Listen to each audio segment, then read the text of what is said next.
Hi guys! Magandang araw at samahan nyo nga ako ngayon guys gumawa ng bento cake. Ito nga po pala guys na bento cake na to is nung mga nakaraang Teacher's Day pa po ito ko ginawa. Ngayon ko lang nga lang na-edit ang video. Ayan. Yung ating pong bento cake ay pinapalamanan ko siya ng caramel sauce or yung tinatawag pong dulce de leche. Ngayon nga guys, i-share ko din sa inyo yung aking presyo ng aking mga cake kasi marami talagang nagtatanong sa akin bakit ang mura daw ng cake sa akin. Kami pong mga workers, lalo na po na nandito sa province naka-stay, may kanya-kanya po kaming costing. Ayan, sa aming mga cakes at kanya-kanya po kaming strategy paano po ba kami kikita sa paggawa ng cake. Ako naman po is ang costing ko po sa paggawa ng cake is kapag umu-order naman pong cake sa akin, hindi naman po nasasayang yung mga tirang mga ingredients kasi ginagamit ko din po ito sa mga iba ko pang niluluto. At nagko-costing po ako ng cake, kaya mura po ang cake sa akin. Nagko-costing po ako is yung pagod ko lang po yung kinikwenta ko sa aking kinikita. Ako po kasi as long as gusto ko po abot kaya ng mga customer yung aking binibinta na mga cake. Kaya hindi po porket mura yung binibinta ko is hindi na po kalidad yung klase ng cake. Lalo na po sa paggawa ng cake, hindi naman po ako gumagamit ng mga fondant. Ayan, lagi po akong ginagamit ko lang po sa pag-customize ng mga cake ay mga printed topper. Kaya mas nakakamura po doon.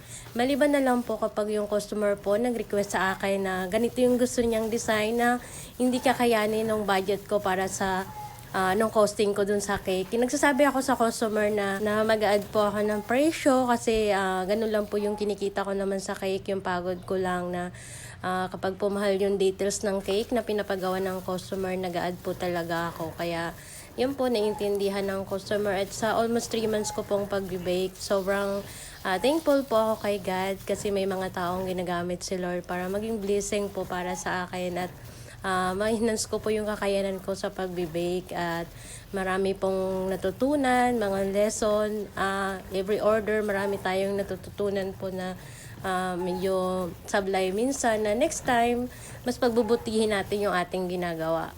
Maraming salamat po sa mga taong kahit hindi po ako kilala ay nagtitiwala sa akin. Sobrang saya po kapag nagpipidback kayo sa akin na nagustuhan nyo ng cake, tanggal po yung pagod. Kahit maliit po yung kinikita ko sa cake, sobrang happy po ako kasi nakapagpasaya din po ako sa inyo. At sa mga tao po na minsan talaga hindi may iwasan yung sablay sa pagbe-bake. Ayan, sobrang pasensya na po at thank you po kasi ito ay nagiging aral din po sa akin kung ano yung natututunan ko, kung ano yung mga dapat kong gawin na sa susunod para hindi na maulit. Maraming salamat po sa mga customer na mapag-unawa. Ayan, thank you so much po sa inyong lahat. God bless you all po. At ayan nga po, balik tayo dito sa ginagawa kong bento cake. Ayan nga po, itong bento cake po nito is size 4x2. Ayan, maraming salamat po sa mga umorder sa akin nung nakaraang Teacher's Day. Ayan, nakasold po tayo ng almost 30 kasi ang dami pong nagpahabol pa kahit Saturday na ay mga nagpahabol pa po ng bento cake na for Teacher's Day. Ayan, nagtataka nga sila, ang mura daw ng bento cake po sa amin. Ako talaga, yun nga po tulad ng sinabi ko, yung pagod ko lang po yung aking binabayaran sa kinikita ko sa paggawa ng cake. Masaya na po ako doon and contented. At alam nyo naman po na sa almost 3 months ko po, marami na po ako naging customer. At doon naman po kahit po maliit yung kinikita ko halos, lagi naman po may order. Ganun na din po yun. Kaya sobrang salamat pong muli sa inyong lahat. Ayan. Yan, sa mga nais pong umorder sa amin. Ayan, magpabook na po kayo. Mas maganda pong mas maaga magpabook kaysa po rush para mapaghahandaan ko po ng maayos yung inyong cake at na ay schedule ko po ng maayos yung mga cake orders po sa akin. At yun nga po, maraming salamat po sa mga nag-order po sa akin na nag-advance payment. Ayan, nakakataba po ng puso. Syempre, kasi hindi naman po ako nanghihingi ng advance payment pero mostly po yung ibang customer talaga, sila na yung nagkukusa po na mag-advance payment sila. Kaya sobrang salamat po sa inyong tiwala na kahit hindi po ako nanghihingi ng advance payment, ayan, nagbabayad po kayo ng maaga. Ayan, salamat po. At ako naman po talaga hindi po ako naniningil ng advance payment or down payment.